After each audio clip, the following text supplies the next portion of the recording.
Hey everyone, welcome back to Pine Hollow out of Diagnostics. We're doing a mobile diagnostic haul in my own driveway because this 2000 Toyota Camry could not make it up to my garage over there. So he got dropped off a dolly. It's from Virginia, 5-6 hours away, and it started up and actually backed off the dolly, but it was not happy. It was like almost stalling out, just surging. Backed off, and you put it in drive and it just stalls out. So that's the customer complaint. It doesn't even have 100,000 miles on it. Usually these cars are bomb proof, so whatever the problem is, I think it's going to be caused by some sort of previous repair because you know, these Toyotas, they don't die on their own.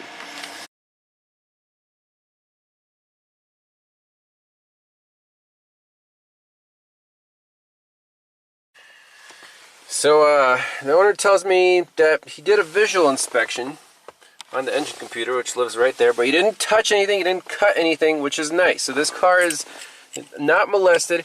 He's owned it for 2 years, and I asked him, was any service done, timing belt, spark plugs. He said he did replace the valve cover gasket a year ago, and the car was fine, and then it just started doing this thing. Okay. So he also said the radio doesn't work. That's the second customer complaint.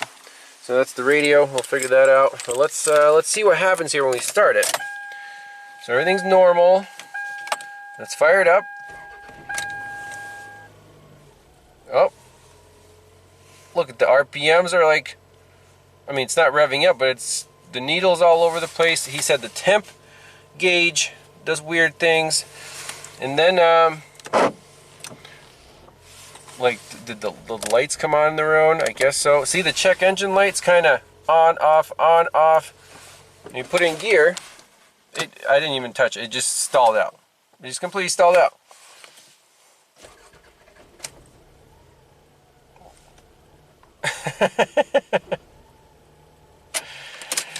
Oh, this is like Deja Vu with that Toyota Avalon.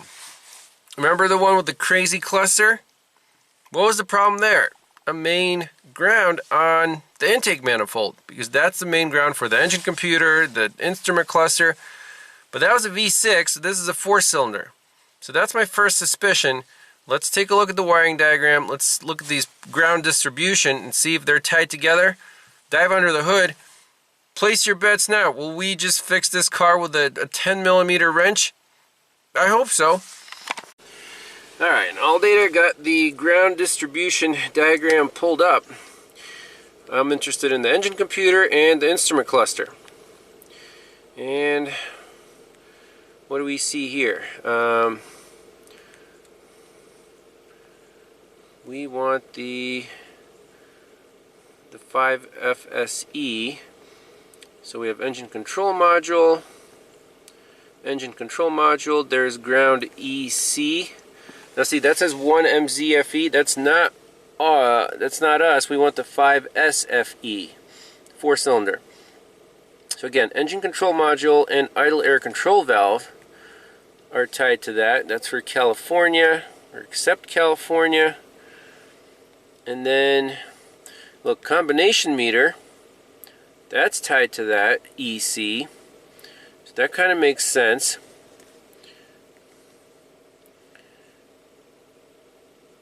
Okay, and where is EC? So right here, locations, EC is,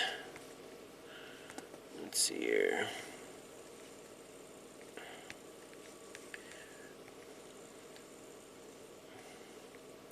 EC 5SFE intake manifold. It just says intake manifold. And right there, smack in the middle, somewhere on the intake manifold. So let's try to find that. But I want to measure it first before disturbing anything. Where can we measure this ground? At the engine computer? We could. We just pick one of these since the glove box is already off. That's fine. We'll hook up a voltmeter and see if the ground is bad. Alright, we've got the trusty amp clamp hooked up, just measuring voltage between this bracket and a computer ground, one of the main brown wires like the diagram shows. Let's see what happens when we turn the key on. So it's got 4 millivolts right now. Oh, 1.7 volts. 2 volts, 3 volts. Yep, we got a bad ground. Classic. Now we have to find EC on the engine somewhere on the intake manifold. So I believe the ground stud is right here. Let me try to get a mirror in here. Even though the... So I think it's down... You guys see that? Yes. We have the main ground wires. So I don't know why those would have been disturbed.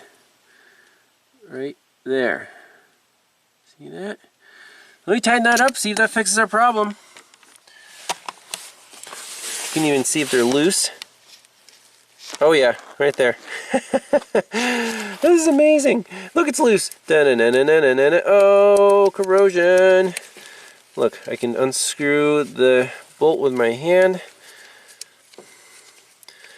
I mean, yeah, we can clean them up, whatever. Let me just tighten these down so we can get to the shop. That's it. I mean, I'm sure I fixed the problem, but let me tighten that down. Alright, tighten down that ground stud. Check the engine oil. This car should just fire right up and run absolutely perfect like a Toyota should. Let's look at our ground voltage. And where's the key? Our key's right here.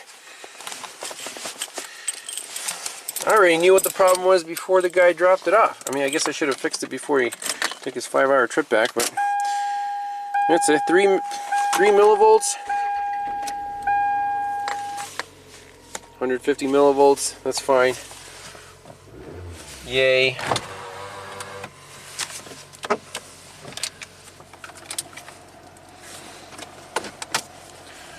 Yeah, we're good. So that's pretty much it. For bonus footage, we'll plug in the radio, see if that works. I thought the customer watched my video on the Avalon because this was identical problem. You know, everything that works now, the gauges, the engine computer is fine. Same exact ground, just different engine, but about the same ground location. So hopefully this video will help someone else out to avoid, you know, a 10-hour round trip for me to do this to a bolt. Alright, we'll see you on the next one. Bye-bye.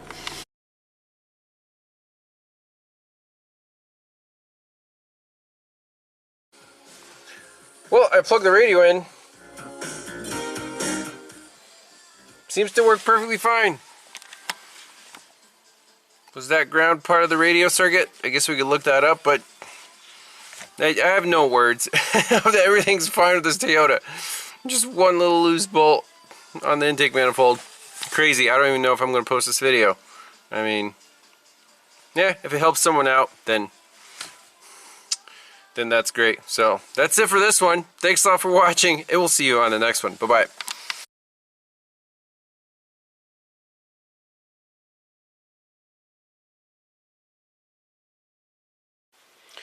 Oh, a little bonus footage on the Camry. One of the customer complaints, the radio, it just cut out. I had it playing here for like 15 minutes. Everything was great, and then it's just pop. That's it, no sound. You know, volume works, all the stuff works, so you can tune it.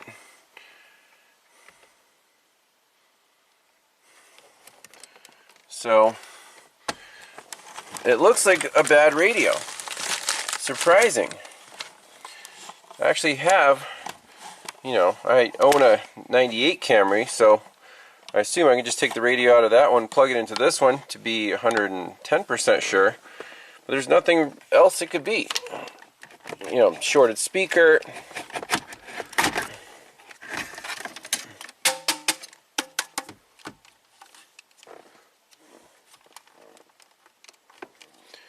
We can measure the resistances of the speakers from this plug right here. But yeah, that's interesting. Alright, well, there's not much that can shut off a radio like that. It's an internal problem, but let's measure the resistances of all 4 speakers. So just take a meter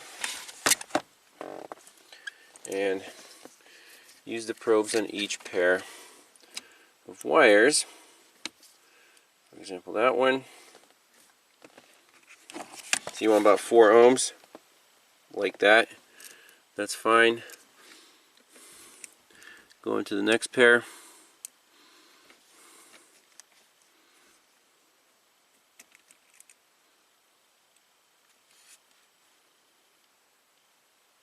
Four ohms, nothing wrong there.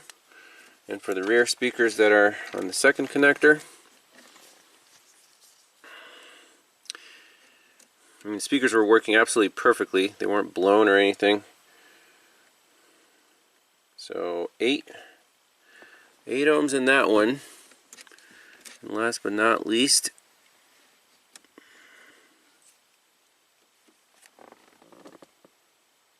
eight ohms in that one. Plug the radio back in. I don't know if it heated up.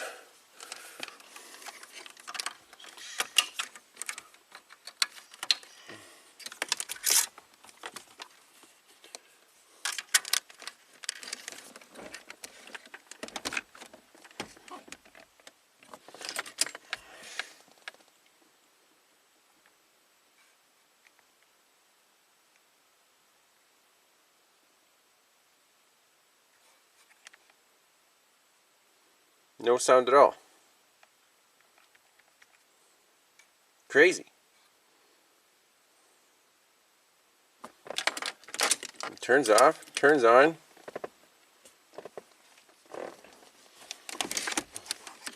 Definitely want to measure the main powers.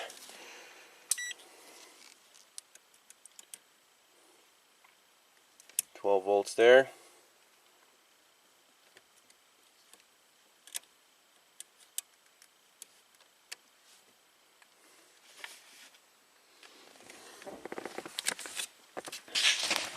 The 2 main powers are coming in on a blue and yellow and a gray wire. I'm sure those are fine.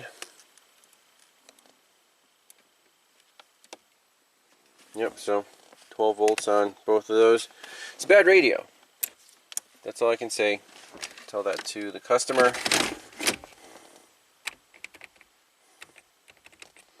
Oh well.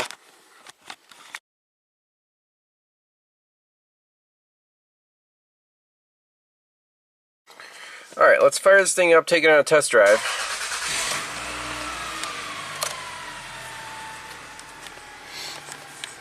Graphing some data PIDs. Short-term, long-term trims, equivalence ratio, downstream oxygen sensor. Because remember, a few parts have been fired at this car because of a bad ground, so hopefully everything is happy here. Okay, so everything's looking fine. We're at 150 degrees on the coolant temp. Trims are basically 0%. Equivalence ratio is 1.0. Map is working great.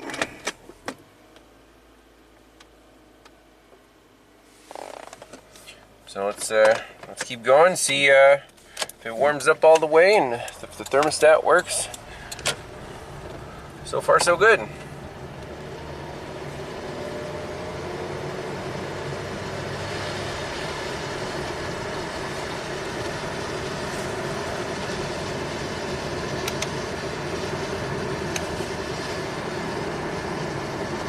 All the gears work. There's overdrive off, overdrive on. Let's try the cruise control. Yep. Hey, it's not a V6, but it's still smooth.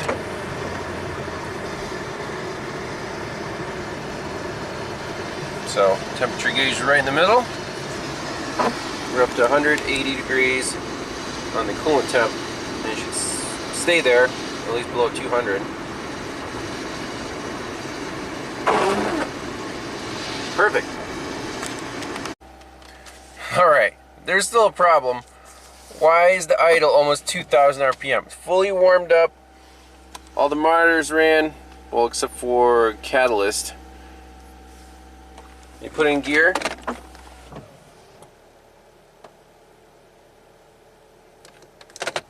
Okay, let's go into Toyota OEM, see if there's like a desired idle PID. Maybe to compensate for the stalling problem, someone messed with the throttle body or the idle air control valve and messed it up. So we're not quite done here. Some problems have been built in.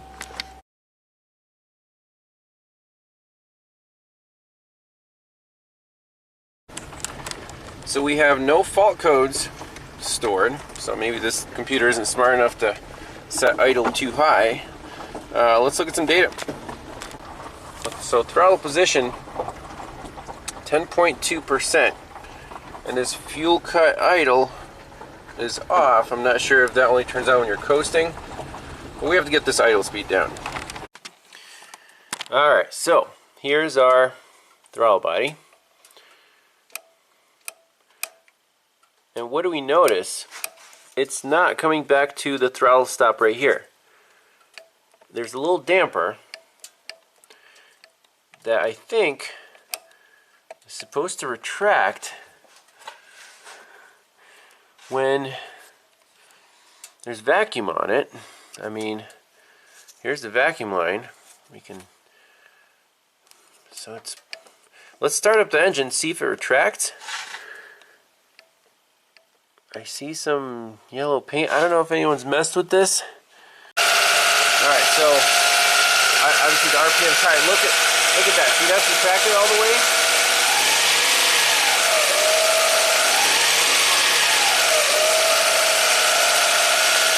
This should be more closed because look at the damper. The damper's fine. That's retracted. We gotta close. I bet someone's messed with that screw.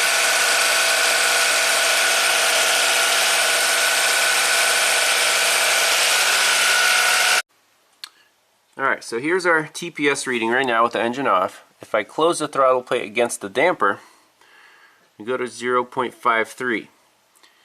Let's loosen up the lock tab, or the stop screw, and dial it back until the idle is appropriate. There's no OEM procedure to, see, it says no other adjustments needed. There's the vacuum diagram. Throttle opener.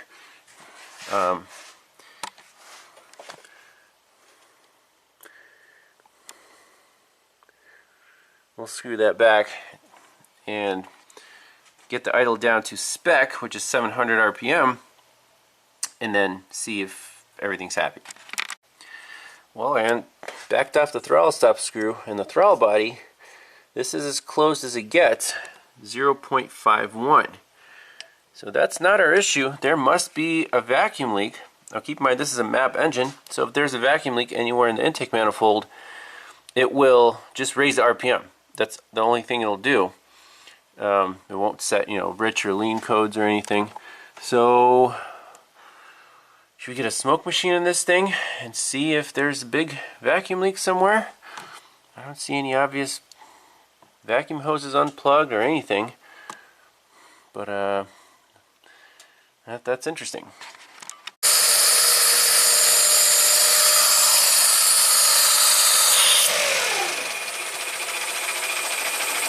Idle air control valve.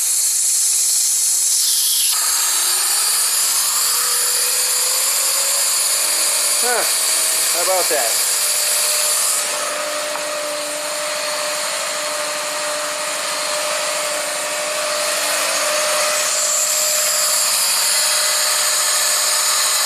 Interesting.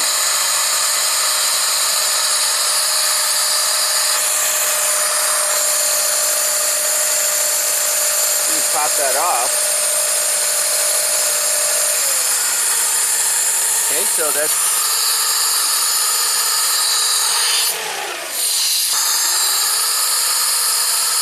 should drop it lower than that. I don't think it's in control. Alright, so this is the idle air control motor actuator. It's just an electric coil, looks like. And then this piece is a rotating shaft that probably closes and opens a plate. Okay? So let's fire up the car and just twist that back and forth and see if it's free. It felt a little gritty.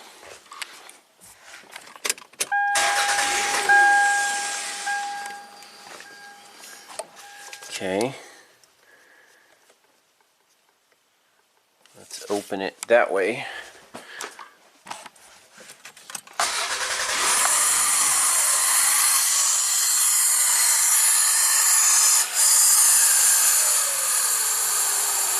That should be able to control the idle.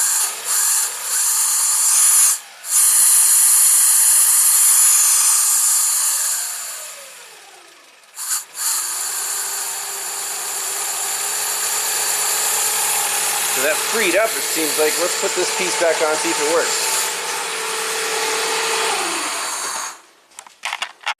Alright, the electric coil is reinstalled. Let's see what happens here.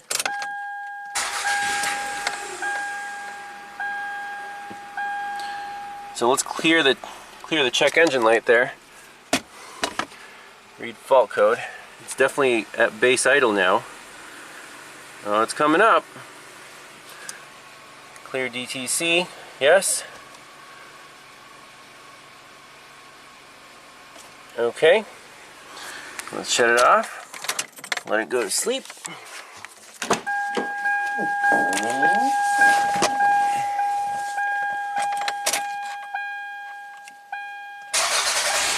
Should have a flare up.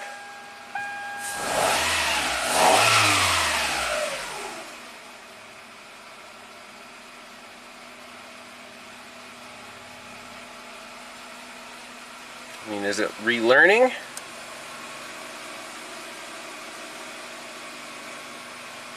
It might be relearning, so we'll have to drive it around a little bit.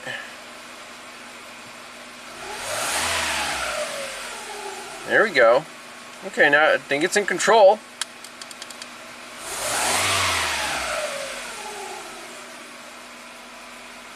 Seems to be pretty happy. So I set the throttle screw where it was before, the stop screw. I think we might need to drive this thing.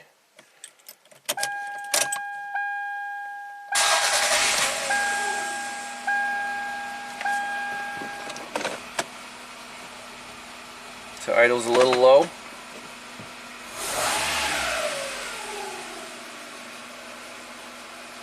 Let's see, what if we turn the AC on?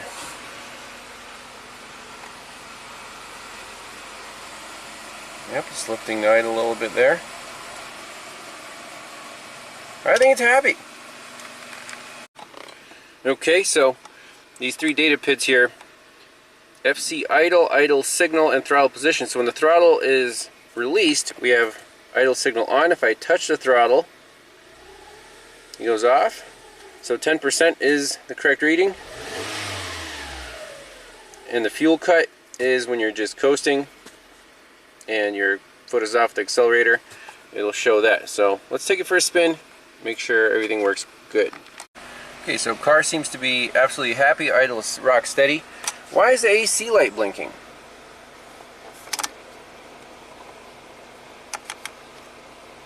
It blows ice cold.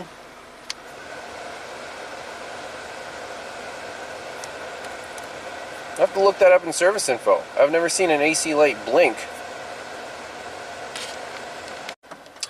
So I really don't know why the AC indicator light is flashing. It cools great. It turns on, it turns off, it cycles just fine. You can't really get codes out of this thing. It just means there's a problem and a whole bunch of things can set it. So the AC system is controlled by the engine computer. I guess we can read codes, but I'm sure there's not going to be any codes set in the engine computer. Nope, nothing there. So I really don't know.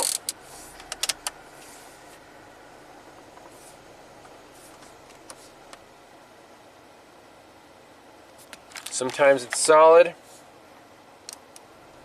sometimes it blinks.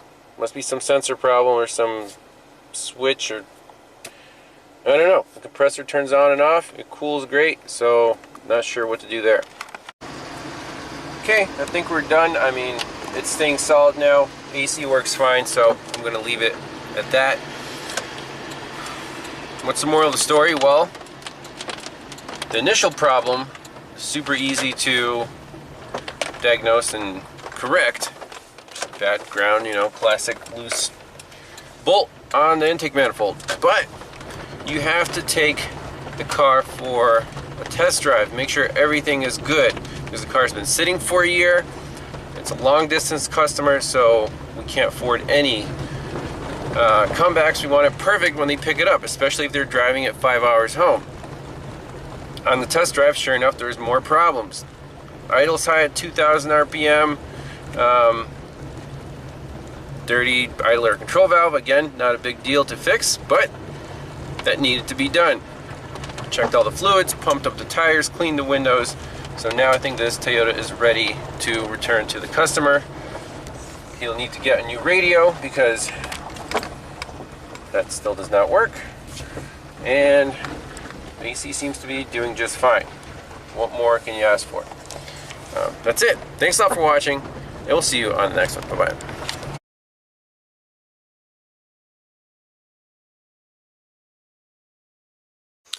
It's a little bonus footage on this Toyota Camry. I might have been too hasty to call a bad radio, because the owner said he has an identical Toyota Camry and he puts that radio in, or this radio in that car, and it works perfectly fine. And he puts the radio out of that car into this car and it does not. So what are we missing here? This is a simple basic radio. We checked the 2 powers and ground is fine, and the speakers all have, you know, 8 or 4 ohms through the circuit, so it's not an open speaker circuit. What about a speaker being shorted to ground? Doesn't have to be directly shorted to ground, but it could be, you know, somewhat shorted to ground. So here's an odometer, and let's just check from, you know, anywhere from each speaker circuit to ground. So I have the clip right here. First, let's check the main ground pin. That should be 0 ohms. Yes, that's fine. So now let's go through the speakers. So the first pair is the red and white. Stick it in there. Infinity. That was the right hand rear speaker right here. Let's do the left hand rear. Yellow and black. Stick it in there. Infinity. Front door speaker left hand, that would be this purple and violet pair. Again, Infinity. And last but not least, the right hand door speaker. Right hand door is torn apart. This light green and blue. So the very corner. Check that out. 460 ohms, so 0.4 kilo ohms. That's a problem. That speaker circuit somewhere along the line, there's a partial short to ground. Now, this isn't, you know, considered a short to ground usually, but for a speaker circuit, that's bad. It's supposed to be infinity. So let's see where this short could be. Let me, I mean, we know it's in the right hand door speaker, and I think the customer was kind of close to trying to pinpoint this short. There's a light green, blue, and it goes through this IL1, pins 1 and 9. That must be the main door connector. Let's take a visual inspection at the door connector. Okay, so I got the meter in the picture. I'm just going to unplug the bulk door connector, and we'll see if the short goes away. Okay, open circuit. So, oh, someone's already been here. Someone's been chasing this problem. I can see that now. So the 2 side pins on this connector apparently go to the speaker. Let's plug it in, see if our reading returns.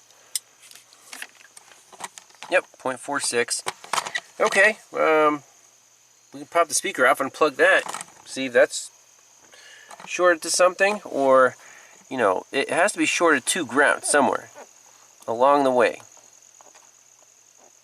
Is it in the door flex? In 0.46, that's a very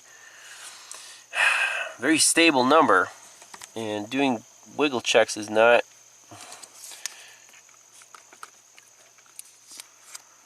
changing that number at all. There's a number. I'm just touching the speaker.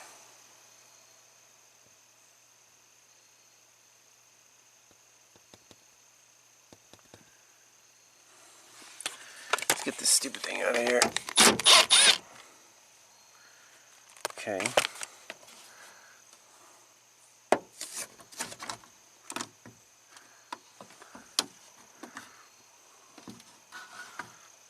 So the speaker connector is actually up here. What if we unplug it? Oh, then there's another speaker connector, a little tweeter. Ah, how is there a splice? Let's see. So I'm just unplugging this one. Oh, jeez.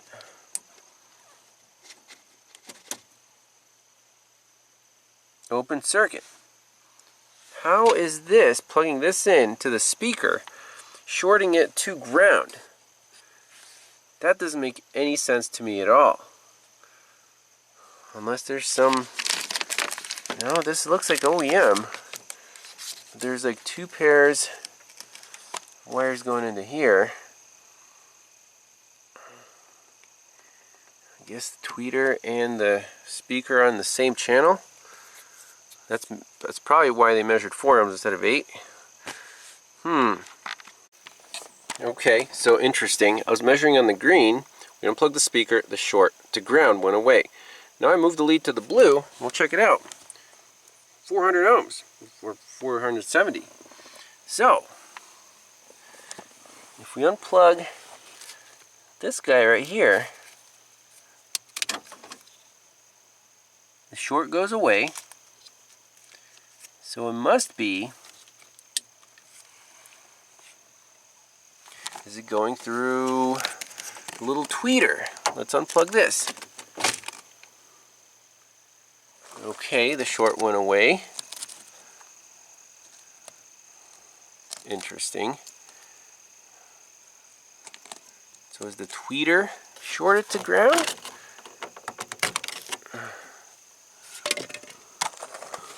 Oh, right there. That's crazy. Someone screwed the tweeter in and pinched the wire to ground. Okay, fantastic. Let's plug everything in, plug the radio in, make sure it works. Take a picture for the owner. We're done. That's insane. So definitely learned something here. A short to ground on a speaker wire will cause the radio to completely cut out. And it was intermittent. It was 400 ohms. It was like the radio could almost handle it or some of the time. So in this case, my original call was wrong, and the owner was like, "Can you please check again? I think there's something pinched. I think there's something because it works in this other Camry." So that's a great test. You can swap the component over to a known good car or vice versa. And if it works perfectly, it's not the component. So I didn't know that. But now, since he said that was the case, and it seems like, you know, he wouldn't, you can't really mess up plugging in a radio, there has to be something else wrong. So we did this check and learned something new. It has to be infinity, the resistance between the speaker wire and ground. In this case, short to ground on speaker wire. Not direct, but partial. And yeah, Tesla wouldn't have found it. You actually need to do a resistance measurement in this case. That's crazy. So, obviously no extra charge. We'll just wrap that wire up, undo the nut, plug everything in, should be good to go. All right, here's the fix.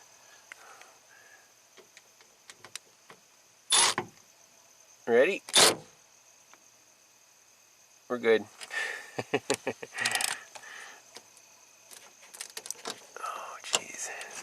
very careful.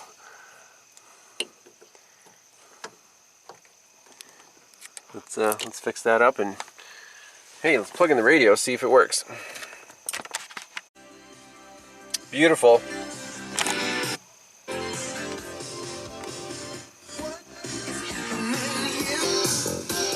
I don't know if this tweeter's working. See, the wires are completely destroyed.